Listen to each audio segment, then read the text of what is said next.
warahmatullahi wabarakatuh. Anak-anak Bapak kelas 6 yang Bapak banggakan, hari ini hari yang cerah.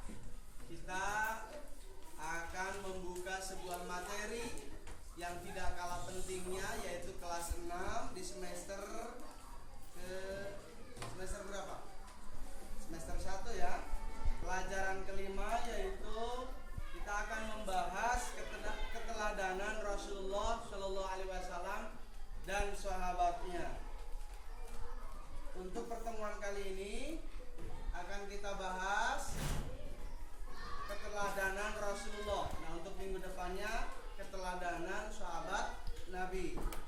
Adapun untuk tujuan pembelajaran, diharapkan setelah mempelajari PAI hari ini, siswa dapat memahami kisah keteladanan Nabi Muhammad dan siswa dapat menceritakan kisah keteladanan Nabi Muhammad SAW.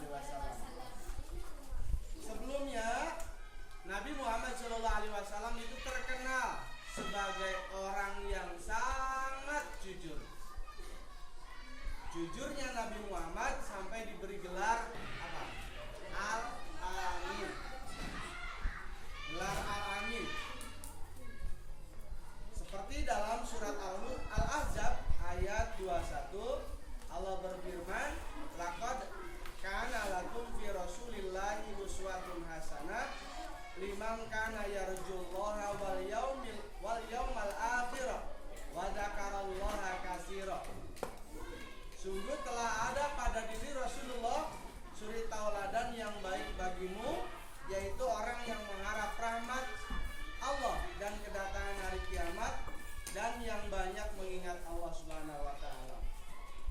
Di sini jelas Allah memberikan sebuah petunjuk kepada kita semua ketika ingin mempunyai akhlak yang baik, ingin menjadikan panutan, tidak ada lagi yaitu Nabi Muhammad Shallallahu Alaihi Wasallam. Nabi Muhammad Shallallahu Alaihi Wasallam sudah terkenal akan sikap jujurnya, sehingga pada usia 35 tahun Nabi Muhammad ini disuruh dan disepakati oleh orang-orang Quraisy untuk meletakkan Hajar Aswad. Pada saat itu banyak kabilah mengusulkan seseorang untuk meletakkan Hajar Aswad, namun semuanya tidak memiliki titik temu. Pada akhirnya dimusyawarahkan bahwa orang yang pantas untuk meletakkan Hajar Aswad adalah Rasulullah Shallallahu Alaihi Wasallam. Dengan kepercayaan tersebut, Rasulullah memberikan sebuah trik, memberikan sebuah ajaran kepada kita dengan membentangkan selendang ya. Ada sekitar 5-6 selendang dibentangkan untuk memindahkan Hajar Aswad, sehingga adil apa tidak? Adil ya. Kabilah-kabilah yang tidak kebagian memindahkan Hajar Aswad bisa apa? Bisa memegang selendang tersebut, dan anggapannya itu adalah sama-sama memindahkan Hajar Aswad. Hajar Aswad pada waktu dulu itu sangat sakral sekali, sama seperti sekarang. Karena dikabarkan bahwa Hajar Aswad itu adalah batu yang datang dari surga. Rasulullah kemudian mengambil sebuah selendang, tadi sudah ya.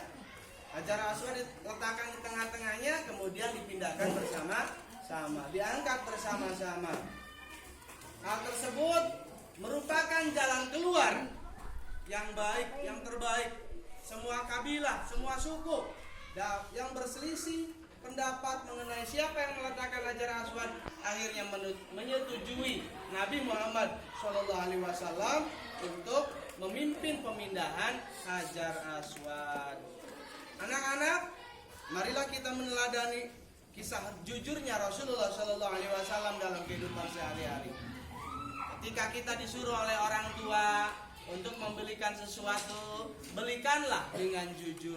Jangan sampai, kalau anak kelas 1 seperti ini ya, orang tuanya menyuruh membeli cabai ya, datangnya beli es krim 5. Ini kan tidak jujur ya. Pernah kamu seperti itu kelas 1? Pernah ya? Barangkali pernah bertobat tobatlah. Ya, membeli disuruh apa? Disuruh membeli rokok ya, datangnya beli balon. Kemana kan uangnya? Ini habis Pak buat beli balon. Itu maklum anak-anak, perlu diarahkan ya. Kemudian di sekolah bagaimana? Dibiasakan ketika ujian nasional atau ujian ulangan sekolah, kita berperilaku jujur. Berapapun nilainya itu adalah hasil kita. Halo. Nanti ketika kamu ingin daftar ke polisi, daftar ke Polwan, daftar ke perguruan tinggi, nilainya jujur apa tidak? Ujiannya bisa mencontek apa tidak? Halo, bisa mencontek apa tidak nantinya? Online loh, yang nggak bisa itu ujian tersebut mengukur kemampuan kita. Berarti ujiannya harus menghafal terlebih dahulu. Nah, dibiasakan sama Bu Eli sama Pak Ucup, nama guru penjas Pak Hasan. Ketika ujian itu adalah asli kemampuan kita, supaya kita bisa mengukur diri. Ketika kita ingin mendaftar menjadi apa? Menjadi seorang guru ataupun menjadi seorang polwan, menjadi apa lagi? Pekerjaan yang lain yang membutuhkan penilaian atas kita bisa mengukur diri. Lanjut ya, kisah kasih sayang Rasulullah terhadap anak, keluarga, orang tua dan masyarakat. Nabi Muhammad SAW sangat menyayangi cucunya. Siapa cucunya? Hasan dan Husain bin Ali bin Abi Thalib. Ya. Rasulullah mempunyai seorang anak putri yang bernama Siti Fatimah. Dinikahkan sama Ali bin Abi Thalib. Punya anak namanya Hasan dan Husain. Ketika Hasan Husain ini sudah lahir dan menginjak usia anak-anak, ini Nabi Muhammad merasa sayang sekali ya. Sangat sayang sekali baginda Nabi Muhammad kepada cucunya. Diceritakan dalam sebuah hadis, Nabi Muhammad mencium cucunya Hasan bin Ali, sedangkan di dekat beliau ada Aqra bin Habis. Aqra berkata, aku mempunyai 10 anak, tapi aku tidak pernah mencium seorang di antara mereka. Mendengar hal itu, Rasulullah memandang Al-Aqra, lalu bersabda, barang siapa tidak mau berbelas kasih, maka ia tidak akan mendapat belas kasih. Habis nih. Memorinya habis.